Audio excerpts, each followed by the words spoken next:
মাঘৰ বিহু আহিল মইনা মাঘৰ বিহু আহিল মেজিৰ জুয়ো জ্বলিল মইনা মেজিৰ জুয়ো জ্বলিল মাঘৰ বিহু আহিল মইনা মাঘৰ বিহু আহিল মেজিৰ জুয়ো জ্বলিল মইনা মেজিৰ জুয়ো জ্বলিল অসমীয়াৰ মন প্ৰাণ ৰঙে ৰসে ভৰিল মইনা ৰঙে ৰসে ভৰিল অসমীয়াৰ মন প্ৰাণ ৰঙে। নমস্কাৰ, শ্ৰী জয়দীপ দুৱৰা মোৰ নাম। আৰু এইখন মানে আমি টাইটানিকৰ আৰ্হিত এখন জাহাজ বনাইছিলোঁ আৰু তাতে মানে এটা চাংঘৰো আছে ভিতৰত, মানে 6-7জন মানুহে শুব পৰাকৈ।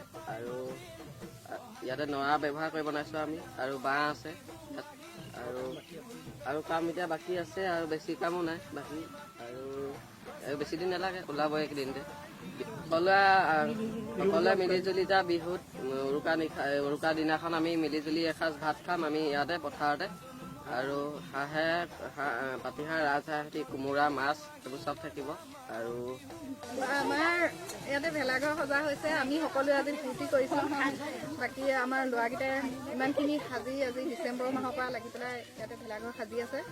ডিচেম্বৰ 2 তাৰিখ মানৰ পৰা 4জন ল'ৰাই সম্পূৰ্ণভাৱে লাগি আছে। বাকীখিনি আৰু আমি সকলোৱে 30ঘৰমান মানুহে ইয়াতে মিলি পেলাই আমি ভোজটো খোৱা চিন্তা কৰিছোঁ মাঘৰ বিহু উৰুকাৰ দিনা। ভেলাঘৰটো কিহৰ আৰ্হি নিৰ্মাণ কৰিছে?